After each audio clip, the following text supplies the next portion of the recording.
सावन का महीना चल रहा था। गांव के चारों ओर झमाझम बारिश हो रही थी। गांव के तमाम किसान अपने अपने खेतों में धान की रोपाई में जुटे हुए थे। पूरे गांव में बस एक ही घर ऐसा था जिसके हिस्से में कोई जमीन नहीं आई थी। उस घर के मुखिया रमेश का इकलौता सहारा उसकी चिकन बिरयानी की रेहड़ी थी।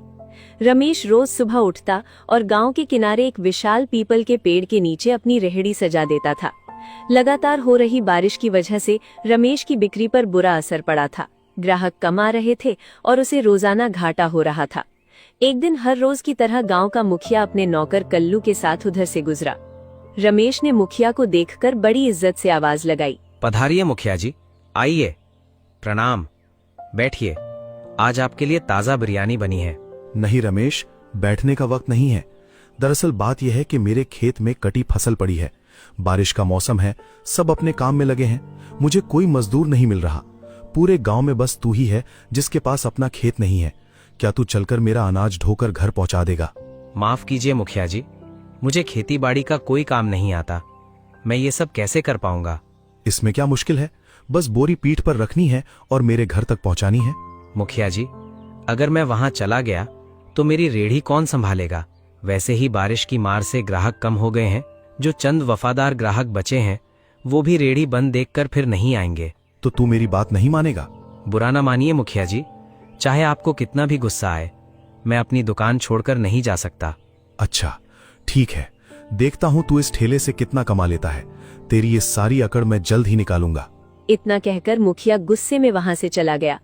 थोड़ी ही देर बाद गांव के बुजुर्ग दीनानाथ काका रमेश की रेहड़ी पर पहुंचे।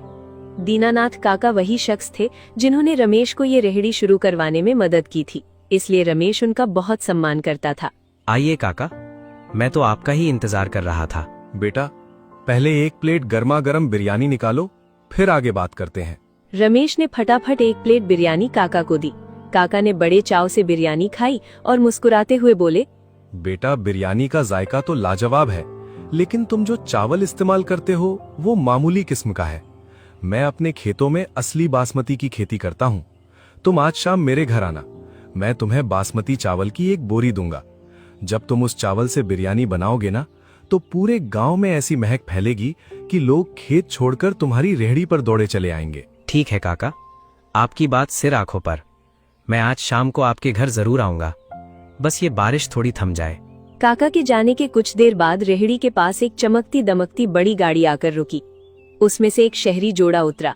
वो रमेश की रेहड़ी के पास आए और हैरानी से देखने लगे। अरे भाई साहब, इस मूसलाधार बारिश में भी आपने बिरयानी की रेहड़ी लगा रखी है। इस मौसम में तो लोग घरों से बाहर कदम नहीं रख रहे और आप यहाँ डटे हुए हैं। बाबूजी, क्या करूं, मजबूरी है। मेरी एक छोटी बेटी है जिसकी तबीयत बहुत खराब रहती है। उसकी दवा के लिए कुछ तो करना ही पड़ेगा। मेरे पास न जमीन है न कोई और हुनर, बस यही एक रेहड़ी है। सुनकर बहुत दुख हुआ। चलो आज हम इनकी मदद करते हैं। हाँ, मैं भी यही सोच रहा था। ऐसे जरूरतमंद लोगों की मदद करनी चाहिए। भाई साहब, जरा एक प्लेट मेरे लिए और एक मेरी पत्नी के लिए लगा दो। हम खाकर देखते हैं, फिर आपको पैसे देते हैं। बाबूजी, चलेगा नहीं, दौड़ेगा। ये लीजिए आपकी प्लेट। आपकी दयालुता देखकर मेरा दिल बाग बाग हो गया। रमेश ने तुरंत दोनों के लिए बिरयानी परोसी। पहला निवाला मुंह में डालते ही दोनों के चेहरे खिल उठे। वाह भाई वाह, क्या बात है। ये स्वाद तो कमाल का है। मैं इसे 10 में से पूरे 10 नंबर दूंगा। नंबर की बात ही मत करो, ये तो 10 में से 10 है। ये लो भैया, पूरे 500 रुपए रख लो। जो भी बचे अपने पास रखना और अपनी बेटी के लिए अच्छी दवा और खाने पीने का सामान ले जाना। हम इस रास्ते से अक्सर आते जाते रहते हैं। कभी कोई दिक्कत हो तो हमारी गाड़ी पहचान लेना, हमें रोककर मदद ले लेना। आप दोनों का बहुत बहुत शुक्रिया बाबूजी, भगवान आपका भला करे। उन दोनों अजनबी मेहमानों की उदारता देखकर रमेश की आंखें नम हो गईं। उनके जाने के बाद रमेश ने काफी देर तक ग्राहकों का इंतजार किया, लेकिन बारिश तेज होने की वजह से कोई नहीं आया। तब उसने रेहड़ी बंद की और सीधे दीनानाथ काका के घर पहुंचा। वहां से चावल की बोरी ली और काका को पैसे देने लगा। अरे बेटा, मैं इन पैसों का क्या करूंगा, और तुम्हारे पास इतने पैसे कहां से आए? काका, आज रेहड़ी पर गाड़ी से बहुत नेक लोग आए थे। उन्होंने बिटिया की मदद के लिए ये पैसे दिए हैं। लेकिन काका, आपसे बिना पैसे दिए अनाज लेना मुझे अच्छा नहीं लग रहा। ऊपर से बारिश का मौसम है, आपका भी नुकसान हो सकता है। प्लीज ये रख लीजिए। नहीं बेटा, ये पैसे तुम बाद में दे देना। अभी बिटिया की दवा के लिए तुम्हें पैसों की ज्यादा जरूरत है। तुम तुरंत घर जाओ। रमेश घर पहुंचा। खाट पर उसकी बीमार बेटी लेटी थी और पत्नी गीता बगल में खड़ी थी। चावल की बोरी देखकर गीता चौंक गई। अरे जी, ये बोरी कहाँ से उठा लाए? और ये किस चीज की बोरी है? बिटिया की दवा के लिए तो पैसे नहीं है, ऊपर से आप नई नई चीजें खरीद लाते हो। अरे गीता, तुम समझ नहीं रही हो, ये असली बासमती चावल की बोरी है। क्या? बासमती चावल? इतनी महंगी बोरी आप इस हालत में खरीद लाए? ऊपर से बिटिया की तबीयत इतनी खराब है, कुछ तो सोचो। शांत रहो गीता, तुम पूरी बात सुनती नहीं और चिल्लाने लगती हो। ये बोरी दीनानाथ काका ने दी है, और ये देखो, दवा के लिए 500 रुपए भी हैं। इतने पैसे? कहीं आपने कोई दूसरा काम तो शुरू नहीं कर दिया? ऐसी कोई बात नहीं है। आज रेहड़ी पर भगवान के भेजे हुए 2 नेक इंसान आए थे। उन्होंने बिटिया की दवा के लिए ये मदद दी है। मेरे लिए अभी बिटिया की सेहत ही सबसे जरूरी है। भगवान उन भले लोगों को हमेशा खुश रखे। और सुनिए जी, अगर वो फिर कभी दिखे तो उनका शुक्रिया जरूर करना। सचमुच भगवान इस मुश्किल वक्त में हमारी परीक्षा ले रहा है। बारिश की ठंडी हवाओं के बीच सारा परिवार सो गया। अगली सुबह हुई। रमेश ने फिर से उसी पीपल के पेड़ के नीचे अपनी रेहड़ी सजाई। अभी रेहड़ी लगाए थोड़ी ही देर हुई थी कि दीनानाथ काका हांफते हुए उसके पास आए। बेटा रमेश, अनर्थ हो गया, बहुत बड़ा अनर्थ। क्या हुआ काका? आज तो मैंने आपके लिए बासमती चावल से बिरयानी बनाई है। देखिए, कितनी लाजवाब खुशबू आ रही है। बेटा, महक तो मेरे घर तक आ रही है, लेकिन बात यह है कि गांव के मुखिया भंवर सिंह ने ठीक सामने अपना एक बड़ा ढाबा खोल लिया है, और वो भी चिकन बिरयानी का। अब बताओ तुम्हारा काम कैसे चलेगा? तो इसमें डरने की क्या बात है काका? बात यह है बेटा कि तुम बिरयानी 50 रुपए प्लेट दे रहे हो, और उसने सीधे 40 रुपए प्लेट बेचना शुरू कर दिया है। पूरे 10 रुपए का फर्क है। लोग सस्ते के चक्कर में उसके ढाबे पर जाएंगे। तुम्हारी रेहड़ी पर भला कौन आएगा? काका, मुझे अपने हुनर और आपकी बासमती के स्वाद पर पूरा भरोसा है।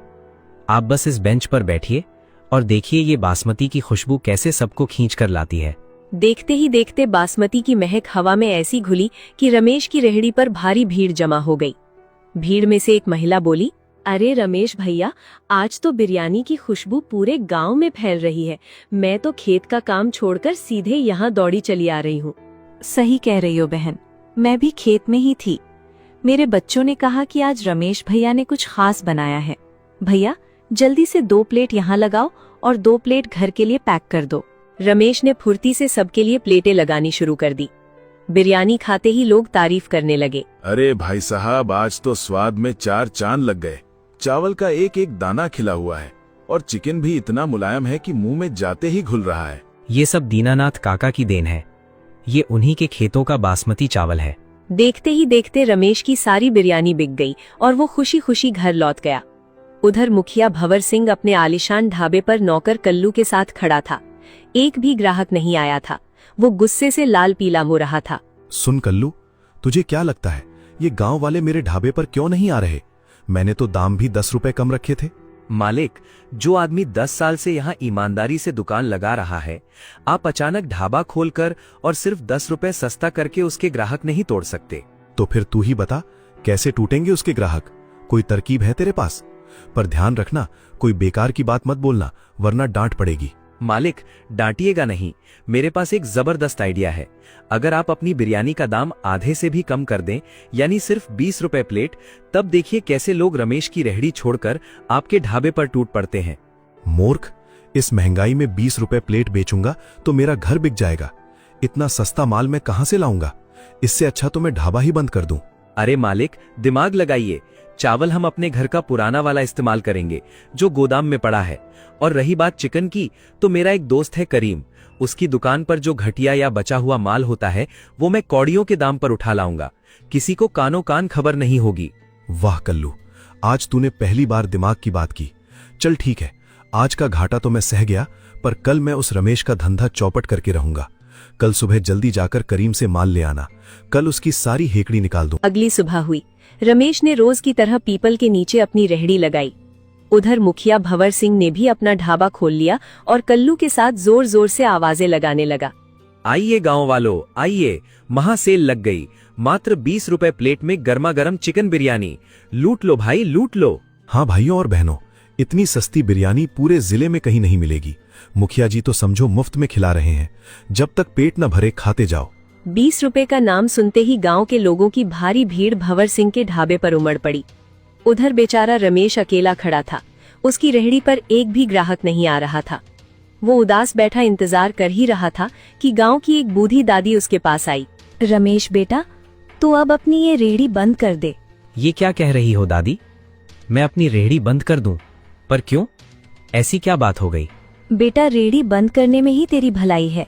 गांव के मुखिया भंवर सिंह ने 20 रुपए प्लेट में बिरयानी बेचनी शुरू कर दी है। वो पीस भी अच्छे दे रहा है और मात्रा भी पूरी है। सब लोग वहीं जा रहे हैं। दादी, ऐसा कैसे हो सकता है? 20 रुपए में तो बिरयानी की लागत भी नहीं निकलती। मुझे पूरा यकीन है कि दाल में कुछ काला है। लोग सस्ते के चक्कर में अपनी सेहत से खिलवाड़ कर रहे हैं। बेटा, गांव का मुखिया बड़ा आदमी है, कोई उसके खिलाफ नहीं बोलेगा। पर अगर तुझे कोई शक है तो हम सब आज शाम को पुराने बरगद के पेड़ के नीचे इकट्ठा होंगे, तो वहां आना। हम इस बात पर पंचायत में चर्चा करेंगे। ठीक है दादी, मैं शाम को जरूर आऊंगा। पूरे दिन रमेश का भारी नुकसान हुआ। एक भी बिरयानी नहीं बिकी। वो उदास मन से शाम को पंचायत की तरफ चल दिया। उधर मुखिया का सारा माल बिक चुका था और वो बहुत खुश था। कल्लू, तेरा आइडिया तो सचमुच कमाल कर गया, पर क्या तुझे लगता है कि ये खेल ज्यादा दिन चल पाएगा? मालिक, दौड़ेगा बिल्कुल। ये गांव के लोग हैं, सस्ता देखते ही भूल जाते हैं कि माल कैसा है। इन्हें बस कम पैसों में पेट भरने से मतलब है। शाम को पुराने बरगद के नीचे गांव वाले जमा हो चुके थे। रमेश भी वहां पहुंचा और उसने सबके सामने अपनी बात रखी। सुनो गांव वालों, मैं यहाँ किसी जलन की वजह से नहीं आया हूँ। मुखिया जी ने ढाबा खोला, अच्छी बात है, पर आप खुद सोचिए, क्या आज के जमाने में 20 रुपए प्लेट में कोई अच्छी और साफ सुथरी चिकन बिरयानी खिला सकता है? क्या वो अपने घर से पैसे लगाएगा? बिल्कुल नहीं। मुझे पूरा शक है कि वो खाने की क्वालिटी में भारी मिलावट कर रहा है। आप में से कोई आज वहां खाने गया था क्या? हाँ रमेश भाई, मैं गया था। सच बताऊं तो खाते वक्त स्वाद कुछ अजीब लग रहा था। चिकन के पीस भी ठीक नहीं थे और चावल में से भी एक अजीब सी बू आ रही थी। देखिए भाइयों, अब मेरा शक यकीन में बदल रहा है। वो पैसों के लालच में हमारी सेहत से खिलवाड़ कर रहे हैं। मेरी बात मानिए, कल सुबह हम सब मिलकर फूड इंस्पेक्टर को बुलाएंगे और उनके ढाबे के खाने की जांच करवाएंगे। अगर उनका खाना सही निकला तो मैं रमेश अपनी रेहड़ी हमेशा के लिए बंद कर दूंगा और आप सब के साथ खेतों में मजदूरी करूंगा। लेकिन अगर वो गलत निकला तो उन्हें सजा मिलनी चाहिए। अगली सुबह हुई। वादे के मुताबिक रमेश, गांव वाले और फूड इंस्पेक्टर मुखिया भंवर सिंह के ढाबे कर पहुंचे। इंस्पेक्टर को अचानक देखकर मुखिया और कल्लू सकपका गए, लेकिन मुखिया ने तुरंत खुद को संभाल लिया। क्यों भंवर सिंह, गांव वालों का कहना है कि तुम सस्ते के चक्कर में इन्हें मिलावटी चावल और खराब क्वालिटी का मांस खिला रहे हो। क्या ये सच है? अरे साहब, आप ये क्या कह रहे हैं? भला मैं ऐसी गलती क्यों करूंगा? गांव वालों से मेरी क्या दुश्मनी? मैं तो बस जन सेवा के लिए इतने कम दाम में खाना खिला रहा हूँ। देखो भंवर, गांव वाले ने शिकायत की है और रमेश ने शर्त रखी है कि अगर तुम्हारी बिरयानी में कोई मिलावट मिली तो वो अपनी रेहड़ी हमेशा के लिए बंद कर देगा। ठीक है साहब, अगर ऐसी बात है तो आप मेरी बिरयानी की जांच इसी वक्त कर लीजिए। अगर इसमें जरा भी मिलावट या खराब चिकन मिला तो मैं अपनी मूंछें मुड़वा दूंगा और ढाबा हमेशा के लिए बंद कर दूंगा। इंस्पेक्टर ने तुरंत काउंटर पर जाकर बिरयानी के सैंपल की बारीकी से जांच की। रमेश और गांव वाले उत्सुकता से देखने लगे। कुछ ही देर में इंस्पेक्टर का चेहरा सामान्य हो गया। रमेश, तुम खुद देख लो, इस बिरयानी में कोई मिलावट नहीं है। चावल भी ठीक है और चिकन भी पूरी तरह साफ सुथरा और ताजा है। तुम्हारी शिकायत गलत निकली। ये सुनते ही रमेश के पैरों तले जमीन खिसक गई। गांव वाले रमेश पर भड़क उठे और उसे भला बुरा कहने लगे। अरे रमेश, तू तो बड़ा ईमानदार बनता था। मुखिया जी की तरक्की देखकर तुझे जलन होने लगी। अपनी शर्त के चक्कर में तूने एक भले आदमी पर झूठा इल्जाम लगा दिया। गांव वाले मुखिया से माफी मांगते हैं और रमेश की आलोचना करते हैं। रमेश पूरी तरह शर्मिंदा और बेबस होकर सिर झुकाए अपने घर की तरफ निकल जाता है। घर पहुंचकर वो उदास बैठ जाता है। क्या हुआ जी, आप इतने उदास क्यों हैं? पंचायत और इंस्पेक्टर का क्या हुआ? गीता, आज मुझसे बहुत बड़ी गलती हो गई। मुखिया 20 रुपए प्लेट बिरयानी बेच रहा था तो मुझे लगा कि वो लोगों की सेहत से खिलवाड़ कर रहा है। मैं इंस्पेक्टर को लेकर उसके ढाबे पर गया था, पर पता नहीं कैसे मुखिया को पहले ही भनक लग गई और उसने आज सारी बिरयानी एकदम सही बनाई थी। तो फिर क्या हुआ? मैं गांव वालों के सामने अपनी शर्त हार गया हूं गीता। अब मैं कभी रेहड़ी नहीं खोलूंगा। मैं गांव के जमींदार के खेतों में मजदूरी करने जा रहा हूं। अब जो भी रूखा सूखा मिलेगा उसी से गुजारा करना होगा। रमेश भारी मन से काम की तलाश में जमींदार के खेत की तरफ निकल जाता है। उधर मुखिया के ढाबे पर सारे ग्राहक खा पीकर जा चुके थे। सिर्फ किशन नाम का वही लड़का वहां रुका हुआ था जिसने रमेश को मुखिया की बिरयानी के बारे में बताया था। किशन धीरे से मुखिया के पास गया। मुखिया जी, आपका तो काम हो गया। आपकी इज्जत भी बच गई और उस रमेश की रेहड़ी भी बंद हो गई। अब तो मेरे वादे के पैसे दे दो। अरे किशन, सचमुच आज तूने मेरी लाज बचा ली। अगर कल रात तूने चुपके से मेरे घर आकर ये न बताया होता कि रमेश इंस्पेक्टर लाने वाला है तो आज मैं सचमुच फंस जाता, क्योंकि कल तो मैंने सचमुच घटिया माल मंगवाया था। लेकिन तेरी खबर की वजह से मैंने रातों रात सारा माल बदलवाकर अच्छा चिकन रखवा दिया। तो फिर देर किस बात की मुखिया जी, लाओ मेरे पैसे। अरे किशन, पैसे आज नहीं है मेरे पास, कल आकर ले जाना। ये क्या बात हुई मुखिया जी? आपने रात को वादा किया था। मुझे पैसे आज और अभी चाहिए। अगर आप मुकर गए तो मैं सीधे पुलिस के पास जाऊंगा और सच बता दूंगा कि आपने कल रात क्या प्लानिंग की थी। अच्छा, पुलिस के पास जाएगा? तो सुन, अगर मैं फंसा तो रिश्वत देने और साजिश रचने के जुर्म में तुझे भी अपने साथ जेल ले जाऊंगा। सोच ले, अब यहां से निकल, पैसे कल मिलेंगे। किशन अंदर ही अंदर बहुत डर गया और उसे अपनी गलती पर भारी पछतावा हुआ। वो समझ गया कि मुखिया ने उसका इस्तेमाल किया है। वो तुरंत वहां से भागा और रमेश के घर पहुंचा। वहां गीता मिली और बताया कि रमेश जमींदार के खेत पर काम करने गया है। किशन दौड़ता हुआ सीधे खेत पर पहुंचा जहां रमेश पसीना बहा रहा था। भाई, मुझे माफ कर दो, मुझसे बहुत बड़ा पाप हो गया है। अरे किशन, क्या हुआ? तुम यहाँ क्यों आए और माफी क्यों मांग रहे हो? भाई, कल रात जब पंचायत खत्म हुई तो लालच में आकर मैंने चुपके से मुखिया के घर जाकर उसे बता दिया कि आप सुबह इंस्पेक्टर लाने वाले हो। मुखिया ने मुझे मोटी रकम का वादा किया था, इसीलिए उसने आज सुबह अच्छा खाना बनाया और आप अपनी शर्त हार गए। लेकिन आज उसने मुझे पैसे देने से मना कर दिया और धमकी भी दी। तो ये बात थी। कोई बात नहीं किशन, तुमने वक्त रहते अपनी गलती मान ली और मुझे सच बता दिया, यही काफी है। अभी ज्यादा दिन नहीं बीते, हम मिलकर इस मुखिया का भंडाफोड़ जरूर करेंगे। बस अब तुम्हें मेरा साथ देना होगा। मैं हर तरह से आपका साथ देने को तैयार हूं रमेश भाई। उसने कहा है कि कल पैसे देगा। बस यही सही मौका है। कल जब वो तुम्हें रिश्वत के पैसे दे रहा होगा, हम पुलिस और इंस्पेक्टर को पहले से ही खबर करके वहां छुपा देंगे और उसे रंगे हाथों पकड़वा देंगे। तुम्हें डरने की जरूरत नहीं है। मैं इंस्पेक्टर साहब से कहकर तुम्हें बचा लूंगा, क्योंकि तुमने सच का साथ दिया है। किशन तसल्ली पाकर लौट आया और रमेश के दिमाग में मुखिया को बेनकाब करने की पूरी योजना तैयार हो गई। रात गुजरी और अगली सुबह हुई। किशन मुखिया के ढाबे पर पहुंचा। गांव वाले, रमेश और इंस्पेक्टर सब छिपकर ये सब देख और सुन रहे थे। मुखिया जी, आज तो मेरे वादे के पैसे दे दो। मेरी बिटिया की तबीयत बहुत खराब है। मुझे तुरंत शहर जाकर दवा लानी है। कुछ तो रहम करो मुखिया जी। आप ये समझो कि गांव में अभी किसी को कुछ पता नहीं चला। आगे भी जो खबर होगी मैं सबसे पहले आपको ही बताऊंगा। बस आज कुछ पैसे दे दो। अरे यार, बोला ना कि अभी हाथ तंग है। चलो ठीक है, बिटिया की बीमारी की बात है तो मैं थोड़े पैसे दे देता हूं, लेकिन याद रखना, गांव में कोई भी हलचल हो तो उसकी खबर सबसे पहले मेरे पास आनी चाहिए। और हां, सबसे बड़ी बात सुन, आज मैंने बिरयानी में फिर से वही पुराना कम लागत वाला खेल शुरू कर दिया है। अगर आज अच्छी कमाई हो गई तो शाम को तेरे पूरे पैसे चुका दूंगा। फिलहाल ये थोड़े पैसे पकड़। जैसे ही मुखिया ने जेब से पैसे निकालकर किशन के हाथ में थमाए, वैसे ही ढाबे के पीछे छिपकर सारी बात सुन रहे फूड इंस्पेक्टर रमेश ने आधमके। अचानक सबको अपने सामने देखकर मुखिया के होश उड़ गए। भंवर सिंह, अब तुझे कानून के शिकंजे से कोई नहीं बचा सकता। हमने तुझे रिश्वत देने, साजिश रचने और खाने में मिलावट करने की बात कबूल करते हुए रंगे हाथों पकड़ लिया है। मुखिया का चेहरा डर के मारे सफेद पड़ गया। वो कांपते हुए इंस्पेक्टर की तरफ देखने लगा। फिर इंस्पेक्टर किशन की तरफ मुड़े। और किशन, तुमने वक्त रहते अपनी गलती का पछतावा किया और सच का साथ देकर इस साजिश को रोकने में मदद की। कानूनन तुम्हें बहुत मामूली सजा होगी, लेकिन भंवर सिंह, तुमने पूरे गांव की सेहत से खिलवाड़ किया है। तुम्हें तो बहुत बड़ी सजा मिलेगी। किशन, नीच, तूने मुझे धोखा दिया।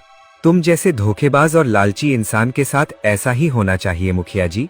पुलिस इंस्पेक्टर तुरंत मुखिया भंवर सिंह और किशन को वहां से ले गए। गांव वाले रमेश से अपनी पिछली गलती के लिए माफी मांगने लगे और उसकी ईमानदारी की जमकर तारीफ करने लगे। दीनानाथ काका ने भी रमेश की पीठ थपथपाई और अगले ही पल रमेश बड़े गर्व और खुशी के साथ उसी पीपल के पेड़ के नीचे अपनी रेहड़ी फिर से सजाकर खड़ा